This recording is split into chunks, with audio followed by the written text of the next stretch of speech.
12. سارا با خودش فکر کرد یه چیز راحت‌تر. من میخوام از چیز راحت‌تری قدردانی کنم.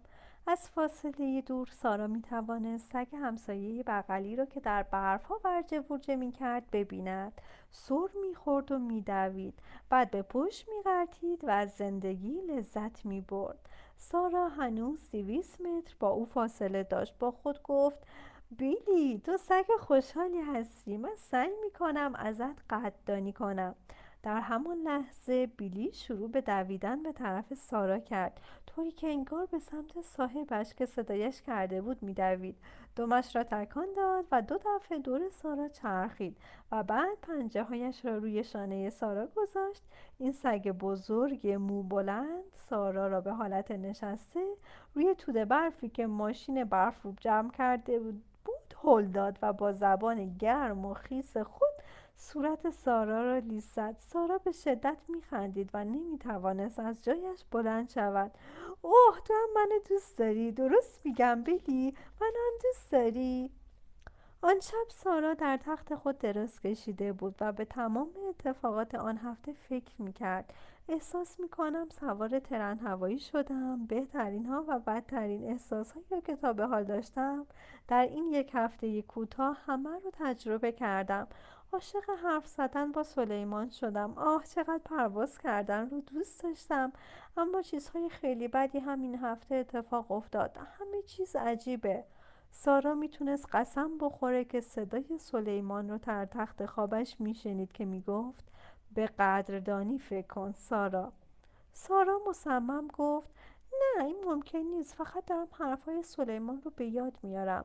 سارا با گفتن این حرف به پهلو چرخید، بعد پتو را روی شانه هایش کشید و فکر کرد من از این رخت خواب گرم و زیبا قدردانی میکنم. بعد دستش را رو دور بالشش انداخت و صورتش را روی آن گذاشت و با خود فکر کرد از بالشتم هم تشکر میکنم. بالش نرم و بامزه خودم. از مادر و پدرم هم تشکر میکنم. از جیسون و بیلی هم همینطور. سارا فکر کرد نمیدونم، فکر نمی کنم اینجوری بتونم مرحله 3 رو پشت سر بذارم. شاید فقط خیلی خستم. فردا روی این قضیه کار میکنم و با آخرین افکارش به خواب رفت.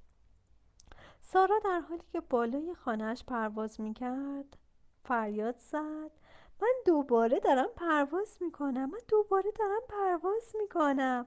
بعد با خودش گفت شاید پرواز براش کلمه مناسبی نباشه. بیشتر شبیه شناور بودنه. من میتونم هر کجا که دلم میخواد برم. سارا بدون هیچ تلاشی، فقط با تشخیص اینکه کجا میخواست باشه، به راحتی در آسمان جابجا میشد.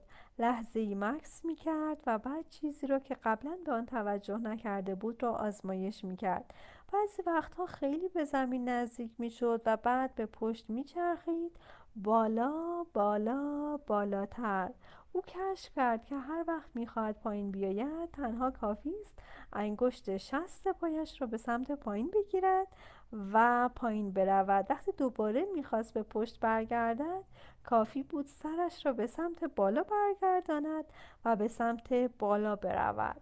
سارا مصمم بود من میخوام تا ابد و برای همیشه پرواز کنم. سارا حیرت زده شده بود. با خود گفت بذار ببینم حالا کجا باید برم. او بالا رفت و دور شهر کوچکش چرخید. خاموش شدن یک به یک چراغ‌ها را دید.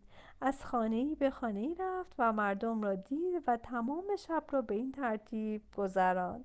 برف به آرامی شروع به باریدن کرده بود و سارا هیجان زده از اینکه میدید با این لباس خواب پشمی و پای برهنه در نیمه شب چقدر احساس گرما و امنیت می‌کند، با خودش گفت کلاً هوا سرد نیستا. حالا تقریبا تمام خانه‌ها تاریک بودند و فقط چراغ‌های خیابان به طور پراکنده به چشم می‌خوردند. اما در نقطه دوری از شهر سارا دید که چراغ خانه‌ای هنوز روشنه. تصمیم گرفت به آنجا برود تا ببیند چه کسی هنوز بیدار است. در حالی که داشت نزدیکتر می‌شد انگشت پایش را به سمت پایین گرفت تا سریعتر فرود بیاید و با خود گفت احتمالاً کسیه که لازم نیست صبح زود بیدار بشه. سارا پایین رفت تا پشت پنجره یک آشپزخانه کوچک رسید. خوشبختانه پرده ها کنار بودن و او می توانست که داخل رو کامل ببینه. آنجا پشت میز آشپزخانه آقای یور معلم خودش را دید. تعداد زیادی کاغذ روی میز پخش بود و آقای یور یکی یکی کاغذها رو بر می داشت، می خواند، کنار می گذاشت و به همین ترتیب ادامه میداد. سارا از تعجب میخکوب شده بود. به نظر میرسید آقای یور خیلی خیلی جدی مشغول مطالعه است. سارا از اینکه اینطور داشت معلمش را نگاه میکرد کمی احساس گناه کرد. اما این فقط پنجره آشپزخونه است. اتاق خواب یا دستشویی یا یه جای خصوصی که نیست. حالا آقای یور داشت لبخند میزد. به نظر میرسید از چیزی که میخواند لذت میبرد.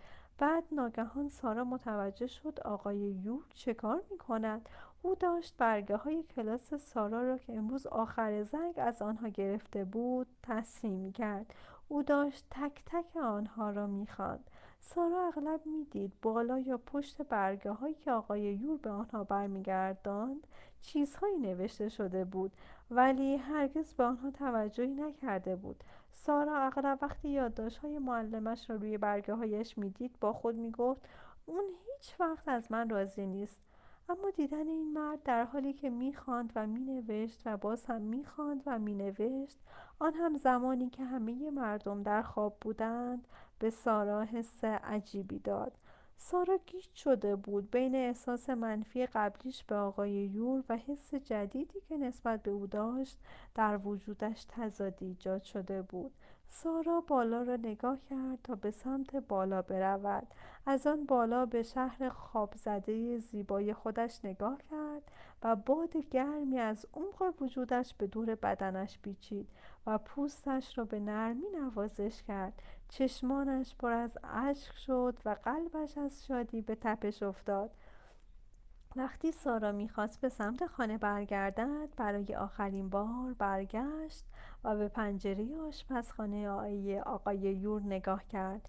آقای یور را دید که پشت پنجره ایستاده و بیرون را نگاه میکند. با خود گفت آقای یور، من از شما سپاسگزارم.